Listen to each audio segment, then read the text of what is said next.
हमारे इस YouTube channel के सेगमेंट फास्ट न्यूज में आप तमाम का इस्तकबाल है। इस वीडियो में आप देख सकते हैं कमेंटों में बहुत ज्यादा खबरें। तो आइए शुरू करते हैं वीडियो को और देखते हैं आज की ताजा तरीन खबरें। करीमनगर में इलेक्शन स्क्वाड के जरिए तेलंगाना के सीएम केसीआर की बस की जांच की गई। रियासत में 30 नवंबर को होने वाले असेंबली इंतखाबात से पहले इंतखाबी दस्ते ने पीर को तेलंगाना के चीफ मिनिस्टर और भारत राष्ट्र समिति के सरबराह के चंद्रशेखर राव की बस की जांच की।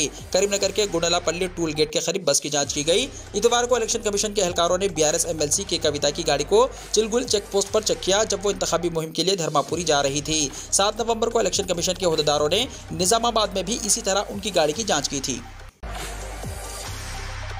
तेलंगाना के रंगारेड्डी जिले में जेर तामीर स्टेडियम की छत गिरने से 3 लोगों की मौत, दर्जन भर अफराद जख्मी। तेलंगाना के रंगारेड्डी जिले में आज एक खतरनाक हादसा पेश आया। यहां के मोइनाबाद इलाके में एक जेर तामीर इंडोर स्टेडियम की छत गिरने से 3 लोगों की मौत हो गई और दर्जन भर अफराद जख्मी हो गए। हादसे के बाद मौके पर बचाव राहत रिसानी का काम शुरू कर दिया गया। कुछ लोगों के अब भी इमारत के मलबे में दबे होने का अंदेशा जाहिर किया जा रहा है। बताया जा रहा है कि ये एक जाती इंडोर स्टेडियम था। राजेंद्र नगर के DCP जगदीश्वर रेड्डी का हादसे के ताल्लुक से कहना है कि मोइनाबाद में एक जेर तामीर प्राइवेट इंडोर स्टेडियम मुनहदम होने से अब तक 2 लोगों की मौत हुई है और तकरीबन 10 जख्मी हुए हैं। एक लाश बरामद कर ली गई है और अफसर मलबे से दूसरी लाश को निकालने की कोशिश कर रहे हैं। जख्मियों को इलाज के लिए मुकामी अस्पतालों में भेजा गया है। बचाव और राहत रिसानी का अमल फिलहाल जारी है। कमिश्नर पुलिस हैदराबाद खराबी सेहत की वजह से हॉस्पिटल से रुजू। कमिश्नर पुलिस हैदराबाद संदीप शिंडालिया मामूली सी तबीयत बिगड़ने पर हॉस्पिटल से रुजू हुए। जरा के मुताबिक वो बशीरबाग में वाक़ ओल्ड कमिश्नर ऑफिस में थे कि अचानक खराबी सेहत की बिना पर वो हैदरगोड़ा के अपोलो हॉस्पिटल से रुजू हुए। उनके हॉस्पिटल से रुजू होने के बाद कई तरह की अफवाहें फैल गई थी, जिसके बाद उन्होंने वीडियो पैगाम जारी करते हुए कहा कि वो सेहतमंद हैं। डॉक्टर्स ने उन्हें एक दिन निगरानी में रहने का मशवरा दिया है। वो मंगल के दिन हस्बे मामूल ड्यूटी पर रुजू होंगे। इसी दौरान CID के चीफ महेश भगवत ने हॉस्पिटल पहुंचकर उनकी इयादत की। असदुद्दीन ओवैसी ने यकसा सिविल कोड को नाफिज करने का वादा करने वाले तेलंगाना के मंशूर के लिए BJP की तनकीद की। कुल हिंद मजलिस इत्तेहादुल मुस्लिमीन के सरबराह असदुद्दीन ओवैसी ने पीर के रोज कहा कि मुल्क में यकसा सिविल कोड की जरूरत नहीं है। BJP पर इसके निफाज के वादे पर तनकीद करते हुए और इजहार राय की मजीद आज़ादी की जरूरत पर जोर दिया, जिसके तहत लोगों को उनके लिबास और मजहब का निशाना नहीं बनाया जाएगा। अपने तेलंगाना इंतखाबी मंशूर में BJP के वादों पर रद्दमल जाहिर करते हुए बशुमुल UCC को नाफिज करना, 17 सितंबर को सरकारी तौर पर हैदराबाद लिबरेशन डे के तौर पर मनाना और बुजुर्ग शहरियों के लिए अयोध्या और काशी में राम मंदिर के लिए मुफ्त यात्रा मुनक्किद करना। हैदराबाद के रुकने पार्लियामेंट ने यहां नामानिगारों से कहा कि BJP मुल्क की तरक्की से मुताल्लिक बुनियादी मसाइल को हल करने के बजाय ऐसी चीजों में मुलव्विस रहती है। अमित शाह जिन्होंने कानून साज असेंबली इंतखाबात के लिए BJP का मंशूर जारी किया, कहा कि अगर BJP हुकूमत बनाती है तो वो 6 महीने के अंदर अंदर तेलंगाना में यकसा सिविल कोड के निफाज के लिए एक कमेटी तश्कील देगी। शाह को निशाना बनाते हुए ओवैसी ने कहा, जहां तक UCC का ताल्लुक है, मेरी ख्वाहिश और उम्मीद है कि अमित शाह आदिलाबाद, खम्मम और वारंगल जाएं और तमाम आदिवासियों के दरमियान खड़े हों और उन्हें UCC के निफाज के बारे में बताएं। उनके पास ये बात कहने की दानिशवाराना हिम्मत नहीं है क्योंकि आदिवासी BJP को मुस्तरद कर देंगे। वोटर्स के लिए गूगल मैप के जरिए पोलिंग सेंटर पहुंचने की सहूलत। इलेक्शन कमीशन की जानिब से वोटर्स के लिए गूगल मैप के जरिए पोलिंग सेंटर पहुंचने की सहूलत भी फराहम की गई है। इस सिलसिले में इलेक्शन कमीशन के पोर्टल में पोलिंग बूथ से मुताल्लिक जामे तफसीलात पेश की गई हैं। वेबसाइट में जाकर आम इंतखाबात 2023 इलेक्टोरल रूल्स में जिले का नाम असेंबली हल्के का इंतखाब करना होगा, जिससे इस बात का पता चलता है कि किस असेंबली हल्के में कितने पोलिंग सेंटर्स कायम हैं। इसके साथ ही तेलुगु और अंग्रेजी जबान में गूगल मैप जाहिर होगा। इसमें वोटर्स की तादाद, मर्द खवातीन की अलहदा तादाद भी पेश की गई है। तेलंगाना के वरंगल में BRS और कांग्रेस कारकुनों में झड़प। तेलंगाना के जिले वरंगल में कांग्रेस की तशहरी गाड़ी के ड्राइवर को रियासत की हुक्मरान जमात BRS के कारकुनों की जानिब से रोक देने और इसके साथ बदकलामी के वाक़े के बाद हल्की कशीदगी फैल गई। इस वाक़े के खिलाफ शदीद बरहमी का इजहार करते हुए कांग्रेस के कारकुनों ने एहतजाज किया, जिसके नतीजे में हल्की कशीदगी फैल गई। ये वाक़या कल रात वरंगल ईस्ट हल्के में पेश आया और दोनों जमातों के कारकुनों के दरमियान बहस व तकरार हो गई। तफसीलात के मुताबिक कल रात तशहरी गाड़ी की आवाज़ के मामले पर दोनों जमातों के कारकुनों में बहस व तकरार हो गई, जिसने देखते ही देखते झगड़े की शक्ल अख्तियार कर ली। इन कारकुनों में धक्कम पेल भी हुई। कांग्रेस के कारकुनों ने इल्जाम लगाया कि कांग्रेस की तशहरी गाड़ी के ड्राइवर के साथ BRS के कारकुनों ने बदकलामी की और नामुनासिब रवैया इख्तियार किया। इन कारकुनों ने BRS के कारकुनों के खिलाफ किसी भी किस्म की कार्रवाई न करने पर बरहमी का इजहार किया और पुलिस के रवैये की मजम्मत की। इस वाक़े की इत्तला के साथ ही वरंगल के ACP फौरी वहां पहुंच गए, जिन्होंने काफी जिद्दोजहद के बाद सूरत हाल को काबू में किया। उन्होंने कहा कि कांग्रेस की तशहरी गाड़ी के ड्राइवर के साथ नामुनासिब रवैया इख्तियार करने वालों के खिलाफ कार्रवाई की जाएगी। इस वाक़े का वीडियो सोशल मीडिया के मुख्तलिफ प्लेटफॉर्म्स पर तेजी के साथ वायरल हो गया। वाज़ेह है कि तेलंगाना में 30 नवंबर को असेंबली इंतखाबात के पेश नज़र तमाम सियासी पार्टियों की इंतखाबी सरगर्मियां तेजी से जारी हैं। इसी दौरान मुख्तलिफ मुकामात पर सियासी कारकुनों के दरमियान झड़प के वाक़यात भी पेश आ चुके हैं। चीफ मिनिस्टर चंद्रशेखर राव ने ऑटो ड्राइवर्स के लिए किया बड़ा ऐलान। चीफ मिनिस्टर चंद्रशेखर राव ने ऑटो ड्राइवर्स के लिए बड़ा ऐलान किया है। उन्होंने कहा कि असेंबली इंतखाबात में कामयाबी के बाद इख्तिदार में आते ही ऑटो ड्राइवर्स के फिटनेस चार्जेस मुआफ किए जाएंगे। वो जिले करीमनगर के मानव कुंडूर हल्के में बीआरएस के जलसे आम से खिताब कर रहे थे। केसीआर ने कहा कि फिटनेस चार्जेस 700 रुपये और सर्टिफिकेट के लिए 500 रुपये होते हैं, यानी कि 1200 रुपये की जरूरत होती है। हुकूमत इसे मुआफ कर देगी। हल्का असेंबली याकुतपुरा में अमजदुल्ला खान खालिद का दौरा।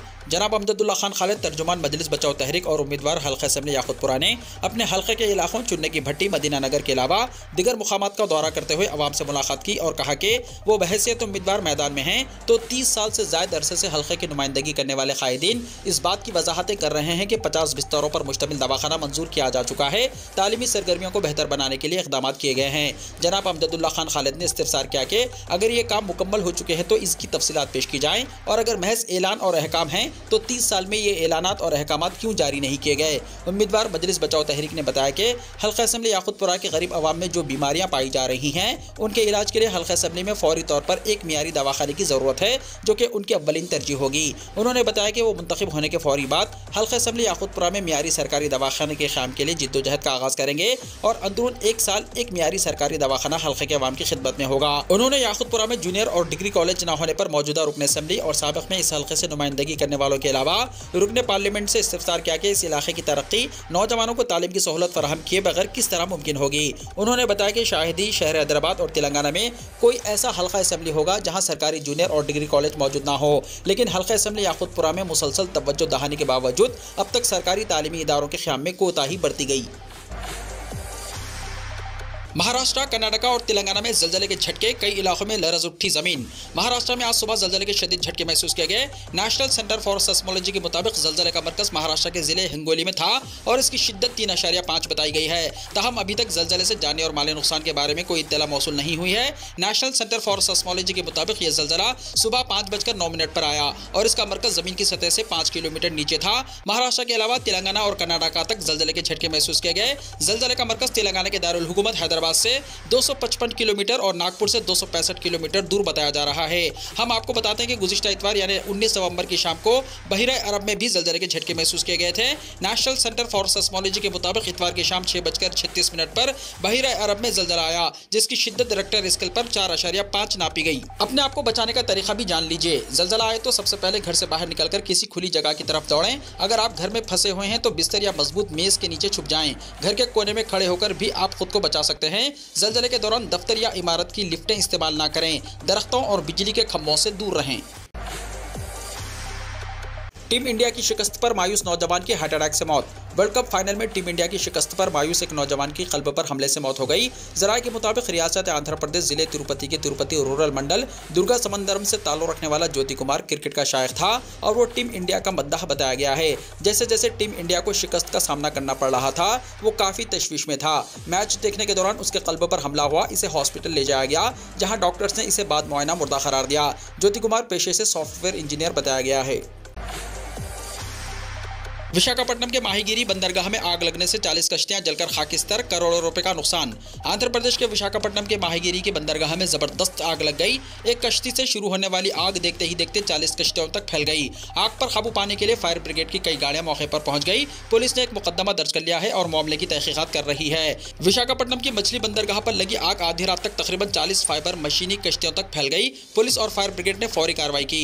आग पर काबू पा लिया गया है। आग लगने की वजह ताहाल मालूम नहीं हो सकी। इस वाक़े में किसी जानी नुकसान की कोई इत्तला नहीं है। डीसीपी आनंद रेड्डी ने कहा कि इस सिलसिले में केस दर्ज कर लिया गया है और तहकीकात जारी है। माहीगीरों को शुबा है कि कुछ मछेरों ने कश्तियों को आग लगाई है।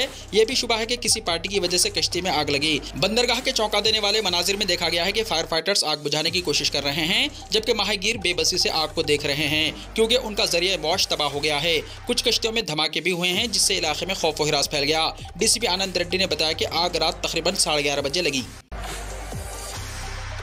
स्किल डेवलपमेंट केस में हाईकोर्ट ने चंद्रबाबू नायडू को जमानत दे दी। आंध्र प्रदेश हाईकोर्ट ने पीर 20 नवंबर को चंद्रबाबू नायडू को स्किल डेवलपमेंट स्कैम केस में आम जमानत दे दी है। टीडीपी के कानूनी टीम के वकील सिद्धार्थ लोथरा ने चंद्रबाबू नायडू की तरफ से दलाल दिए। टीडीपी कारकुनों और हमदर्दों ने अदालत के फैसले पर खुशी का इजहार किया। 31 अक्टूबर को टीडीपी सरबराह को तिब्बी बुनियादों पर 4 हफ्तों की मुद्दत के लिए अबूरी जमानत दी गई थी। 5 रियासतों में 1760 करोड़ रुपए से ज्यादा का सामान, नकदी और शराब जब्त। इलेक्शन कमीशन का चौंका देने वाला खुलासा। इलेक्शन कमीशन ने पीर के रोज कहा कि 5 पोलिंग वाली रियासतों में 1760 करोड़ रुपए से ज्यादा की मुफ्त चीजें, मंशियात, नकदी, शराब और कीमती अशिया जब्त की गई हैं। ये दावा किया गया है कि ये सब वोटरों को राग़िब करने के लिए थे। कमीशन ने कहा कि 9 अक्टूबर को इंतखाबी शेड्यूल के ऐलान के बाद से अब तक की गई जब्ती इन रियासतों में 2018 में गुज़िश्ता असेंबली इंतखाबात के दौरान की गई जब्ती से 7 गुना से ज्यादा है। मध्य प्रदेश, छत्तीसगढ़ और मिजोरम में असेंबली इंतखाबात के लिए वोटिंग हो चुकी है, जबकि राजस्थान में 25 और तेलंगाना में 30 नवंबर को वोट डाले जाएंगे। इलेक्शन कमीशन के एक अहलकार ने बताया कि 5 रियासतों के इंतखाबी शेड्यूल का ऐलान करते हुए chief election commissioner Rajiv Kumar ने तमाम उम्मीदवारों और पार्टियों के लिए बराबरी की सतह को यकीनी बनाने के लिए बगैर किसी किस्म के लालच से पाक इंतखाबात पर जोर दिया था। दिलचस्प बात यह है कि इलेक्शन कमीशन के मुताबिक मिजोरम में कोई नकदी या कीमती सामान जब्त नहीं किया गया, लेकिन एहलकारों ने 29.82 करोड़ रुपए की मंशियात बरामद की। इलेक्शन कमीशन ने मुख्तलिफ सर्विसेज के 228 अफसरान को अखराजात के मुबस्सिर के तौर पर तैनात किया है। कड़ी निगरानी के लिए 194 असेंबली हल्कों को खर्च के हवाले से हुस्सास निशिस्तों के तौर पर निशानजद किया गया था। कमीशन का ख्याल है कि जब्ती की ये तादाद बढ़ सकती है। गाय को राष्ट्रमाता के तौर पर कानूनी दर्जा देने का मुतालिबे को लेकर रामलीला मैदान में महारैली। मुल्क भर की मुख्तलिफ रियासतों में जमा हुए साधु संतों और गाय के मुहाफिजों ने दिल्ली के रामलीला मैदान में अपने मुतालिबात पेश किए। उन्होंने मुतालिबा किया कि मरकज की मोदी हुकूमत गाय को राष्ट्रमाता करार दे ताकि गाय से मुताल्लिक एक ही कानून पूरे मुल्क में लागू किया जा सके। नई दिल्ली भारतीय गौ क्रांति मंच के कौमी मीडिया इंचार्ज आलोक सोलंकी ने कहा कि हर रोज हजारों गायें ज़बह की जा रही हैं। वैदिक मजहब और सनातन धर्म में गाय को मां का मुकाम दिया है, जो धर्म, अर्थ, काम और मोक्ष की चारों कोशिशें फराहम करती है। उन्होंने कहा कि राजस्थान, उत्तर प्रदेश, हरियाणा, झारखंड और केरला समेत कई रियासतों से संत और गाय के मुहाफिज गाय माता को राष्ट्रमाता करार देने का मुतालिबा लेकर यहां पहुंचे हैं। हम मरकजी हुकूमत से अपील करते हैं कि हमारी मांग को जल्द जल्द नाफिज किया जाए। मरकज में हिंदुत्व की हुकूमत होने के बाद भी हमें ये जंग लड़नी है। हम इस प्लेटफॉर्म के जरिए मरकजी हुकूमत से अपील करने आए हैं। हम मुल्क के वजीर आजम नरेंद्र मोदी और वजारत दाखिला को एक मेमोरेंडम भी पेश करेंगे। दिल्ली आबकारी केस। संजय सिंह की अर्जी पर सुप्रीम कोर्ट ने ईडी को भेजा नोटिस। आम आदमी पार्टी के राज्यसभा रुकन संजय सिंह की अर्जी पर सुप्रीम कोर्ट ने एनफोर्समेंट डायरेक्टोरेट यानी ईडी को नोटिस जारी कर दिया है। इस मामले में अब आइंदा समाअत दिसंबर के दूसरे हफ्ते में होना तय पाया है। संजय सिंह ने आबकारी घोटाला केस में अपनी गिरफ्तारी को चैलेंज दिया है, जिस पर समाअत के दौरान सुप्रीम कोर्ट ने कहा कि गिरफ्तारी को चैलेंज देने की जगह आपको निचली अदालत में जमानत की दरख्वास्त देनी चाहिए थी। काबिल जिक्र है कि 4 अक्टूबर को संजय सिंह की गिरफ्तारी हुई थी। 20 अक्टूबर को दिल्ली हाईकोर्ट ने उनकी अर्जी खारिज की थी। हाईकोर्ट ने कहा था कि संजय सिंह की गिरफ्तारी कानूनी बुनियाद पर हुई है और जांच एजेंसी पर सियासत से मुतासिर होने का इल्जाम आयद नहीं किया जा सकता। वाज़ेह है कि रेवेन्यू बढ़ाने और दिल्ली में शराब की कालाबाजारी पर लगाम लगाने के मकसद से अरविंद केजरीवाल की हुकूमत नई आबकारी पॉलिसी लेकर आई थी। 17 नवंबर 2021 को दिल्ली में नई आबकारी पॉलिसी नाफिज की गई, लेकिन जल्द ही ये तनाज़े का शिकार हो गई और 30 जुलाई 2022 को हुकूमत ने इसे वापस ले लिया। आम आदमी पार्टी हुकूमत ने पॉलिसी नाफिज करने के पीछे कुछ दलाइल पेश किए और कहा कि इससे रेवेन्यू बढ़ेगा और ब्लैक मार्केटिंग पर भी लगाम लगेगी। ये भी कहा गया कि ग्राहकों के लिए भी नई पॉलिसी मुफीद होगी। पॉलिसी के तहत शराब की दुकानें आधी रात को भी खुली रह सकती थी और स्टोर अपने हिसाब से पुरकशिश ऑफर देकर शराब की फरोख्त कर सकते थे। मलयालम अदाकार विनोद थॉमस केरला में खड़ी कार के अंदर मुर्दा पाए गए। मलयालम अदाकार विनोद थॉमस केरला के कोटायम में पामड़ी के करीब एक होटल में खड़ी कार के अंदर मुर्दा पाए गए। पुलिस ने बताया कि 45 साल अदाकार की मौत की इत्तला होटल की इंतजामिया की जानिब से बताई गई कि एक शख्स काफी देर से इसके अहाते में खड़ी कार के अंदर मौजूद है। हमने इसे कार के अंदर पाया और इसे करीबी अस्पताल ले गए। डॉक्टरों ने इसका मुआयना किया और इसे मुर्दा करार दिया। पुलिस ने कहा कि मौत की वजह मालूम करने के लिए लाश को पोस्टमार्टम के लिए भेजा गया है। विनोद थॉमस की मौत की वजह सामने नहीं आई है। मुख्तलिफ इत्तलात के मुताबिक शुबा जाहिर किया जा रहा है कि मौत की वजह कार के एसी में जहरीली गैस का इखराज हो सकता है। पुलिस का कहना है कि पोस्टमार्टम के बाद ही इसकी तस्दीक हो सकेगी। अरब और मुस्लिम ममालिक के वज़रा ने किया चीन का दौरा। गजा में जंगबंदी फौरी खात्मे पर जोर। चीन ने कही ये बड़ी बात। फलस्तीन के गजा की तबाही जारी है और इसराइली फौज मुसलसल हमले कर रही है। बड़ी तादाद में लोग हलाक होते जा रहे हैं। इसी ज़िमन में इंसानी इमदाद की रिसाई के लिए दबाव बढ़ाने की खातिर अब मुस्लिम वज़रा का वफ्द अपने दौरे के पहले मरहले में आज पीर के रोज़ 20 नवंबर को बीजिंग पहुंचा, जहां उन्होंने गजा में जंग को मुकम्मल तौर पर बंद करने का मुतालबा किया। बरतानवी खबरसां इदारे रॉयटर्स के मुताबिक अरब और मुस्लिम अक्सरियत वाले ममालिक के आला सिफारतकारों का ये वफ्द मगरिब पर दबाव डाल रहा है कि वो इसराइल के फलस्तीनियों के खिलाफ दिफा के जवाब को मुस्तरद करे। काबिल जिक्र है कि चीन अक़वाम मुत्तहिदा की सलामती कौंसिल के 5 मुस्तकिल मेंबरान में से एक है। अल अरबिया के मुताबिक पीर के रोज चीन के आला सिफारत कार्बिंगी से मुलाकात करने वाले ओहदेदारों में सऊदी अरब, उर्दून, मिस्र, इंडोनेशिया, फलस्तीन और इस्लामी ताउन तंजीम समेत दिगर ममालिक के वज़राए खारजा और आला ओहदेदार शामिल हैं। इस दौरान सऊदी वज़ीर खारजा शहजादा फैसल बिन फरहान अस सऊद ने कहा कि हम यहाँ से एक वाज़ेह पैगाम भेजने आए हैं कि हमें फौरी तौर पर लड़ाई और अमवात को रोकना होगा। हमें फौरी तौर पर गजा को इंसानी इमदाद फराहम करनी होगी। रवा महीने 12 नवंबर रियाज में इस्लामी ताउन तंजीम OIC का एक गैर मामूली मुश्तरका इजलास हुआ, जिसमें बैनुल-अक़वामी फौजदारी अदालत पर भी जोर दिया गया था कि वो फ़लस्तीनी इलाकों में इसराइल की जानिब से किए जाने वाले जंगी और इंसानियत के खिलाफ जराइम की तहक़ीक़ात करे। सऊदी अरब ने गजा में लड़ाई के खात्मे के लिए अमेरिका और इसराइल पर दबाव डालने की कोशिश की और इस पैगाम को तक़वियत देने के लिए अरब और मुस्लिम रहनुमाओं को जमा किया।